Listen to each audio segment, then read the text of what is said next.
Well, shalom to our fans. You've known for quite some time that we've had communications from cyberspace and beyond, but now a new method of gathering this information is now coming to us in baskets.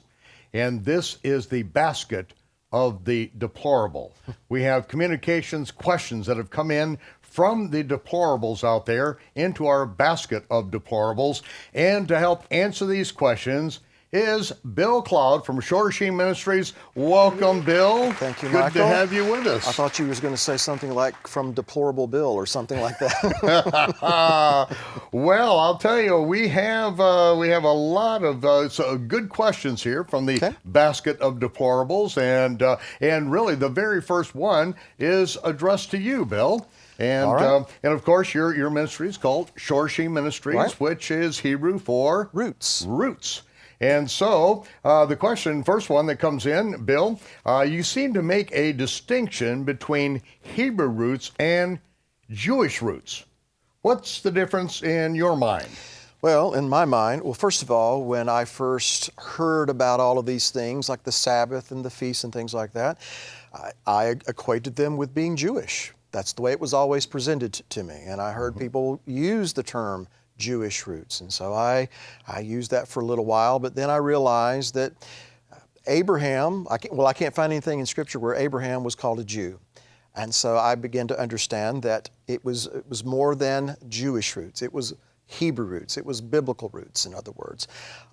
So I prefer to use that term because it goes beyond the scope of just being Jewish or the Jewish world. Because with all due respect to our Jewish friends, I'm not trying to be Jewish. I'm trying to be biblical. I'm trying to return to the roots of my faith. And so to use the term Jewish roots, in my view, lends itself to the dilemma that a lot of people find themselves in questioning, what do I do? How do I keep Sabbath? Do I have to light candles? Do I have to do Havdalah and all these kinds of things? And the Jewish aspect of things gets mixed in with the biblical aspect of things.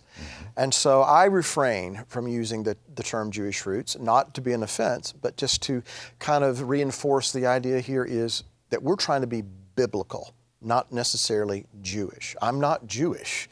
I'm a follower of the Messiah, and so I'm trying to be like him. So to kind of summarize that, I prefer the term Hebrew roots because it opens it up to understanding that this isn't about being Jewish.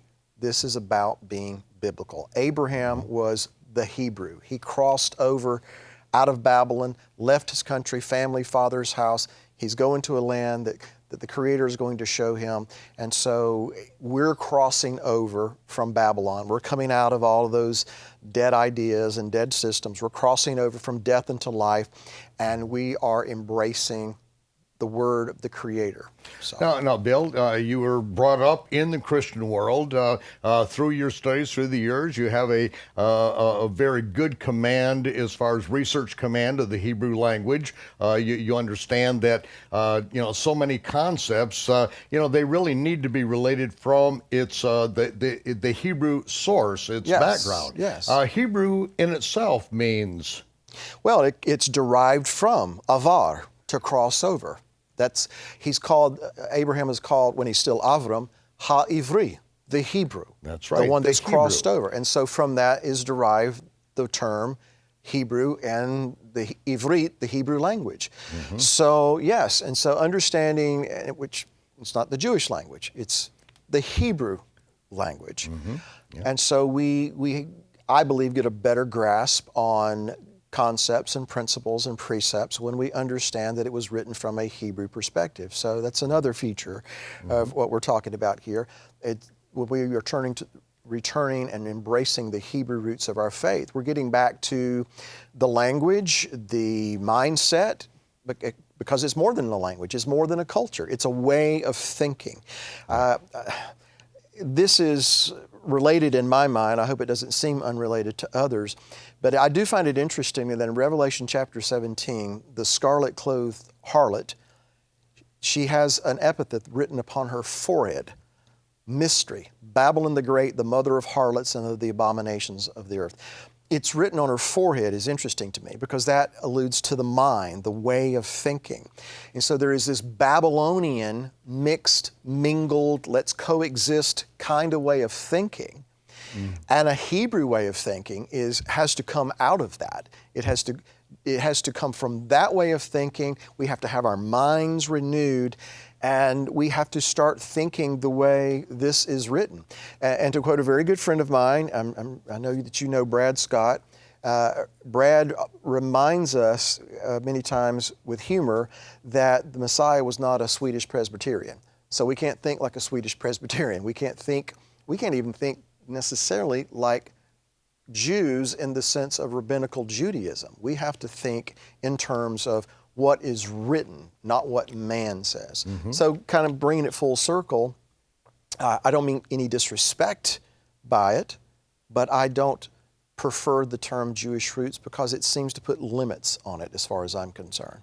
Well, I think that you really are, from my perspective, making a very important distinction on this because modern day Judaism is ancient Phariseeism. Yeah. There is no difference. I mean, it is proudly held to and attested to. To be a rabbi today means that you have to be ordained by a rabbi who is ordained by a rabbi that goes back before the first century. The Pharisees were around, and we have the writings that go back 300 years before Yeshua. It is a religious sect that added literally hundreds and hundreds of commandments to the commandments we received at Mount Sinai that says no one is ever allowed to add one single commandment or diminish one commandment so that we may keep all the commandments of the Lord our God. Yeah. Because once you add to or subtract from, you no longer have the commandments of God, you have a man-made religion. And so Jewish and Judaism comes with that connotation of all these extra rules and regulations added on, traditions of men that we are told specifically not to obey, not to follow these things. Well, you know, Michael, when I left or came out of mainstream Christian thinking, you know, with all of the man-made things that had been added to and all those things that have been taken away, and I sifted through what I believe. I lay aside a lot of traditions. I lay aside a lot of customs that I come to realize weren't commanded. And I didn't lay those customs and traditions aside just to go over here onto the other side of the road and pick up another handful of traditions and customs that men had implemented.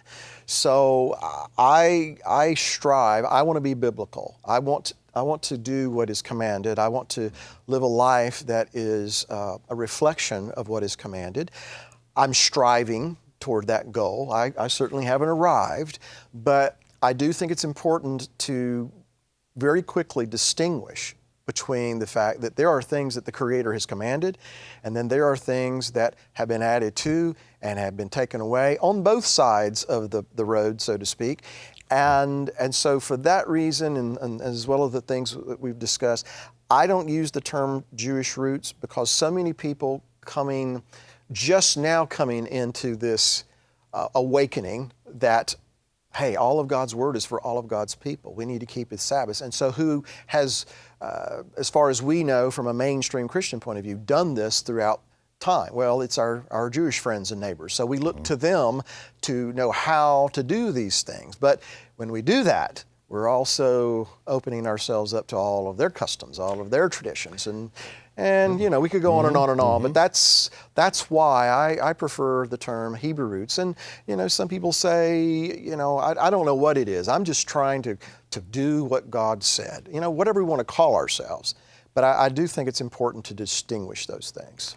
Well, and Yeshua really made that distinction. I mean, he put the plumb line down between the rules and regulations that men had made up, which was Phariseeism in his day and what Moses said. And one of the greatest discoveries is now, I believe it's a total of 28 of the ancient Hebrew manuscripts of the Gospel of Matthew that have been found in various Jewish sources and archives around the world, solved a very big problem for us, where, as Yeshua said, in his last sermon on the Temple Mount, just 2 days before his crucifixion, the scribes and Pharisees sit in Moses' seat, whatsoever he, Moses says, do, but do not follow the takanot masim of the Pharisees. The things that they've added, their innovations.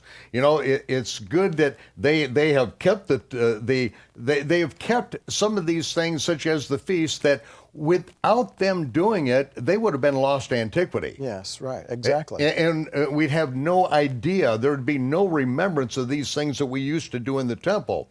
But the traditions we have now in modern day Judaism are not what we did in the temple. They are to remind us of what we did in the temple. Well, on that note, let me say this. I'm not against customs necessarily until customs are elevated to being equal to what God said. Or supersede. In the case of this. If a custom or if a tradition helps us to keep the commandment, I don't necessarily find fault with that.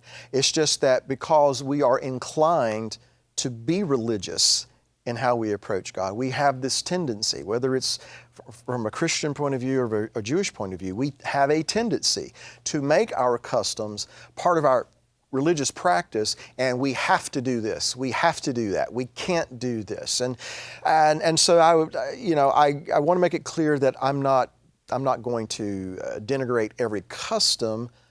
I would just take issue with those times when custom is elevated or made superior to what God said.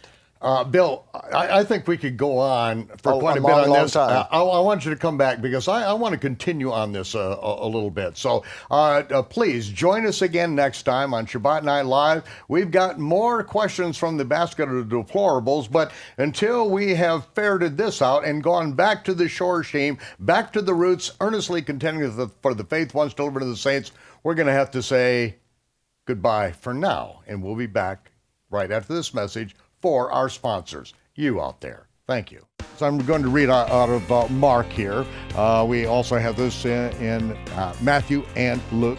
He provokes the Jews to jealousy because most of them don't live according to the Torah. They live according to what they inherited from their forefathers, which is rabbinic Judaism.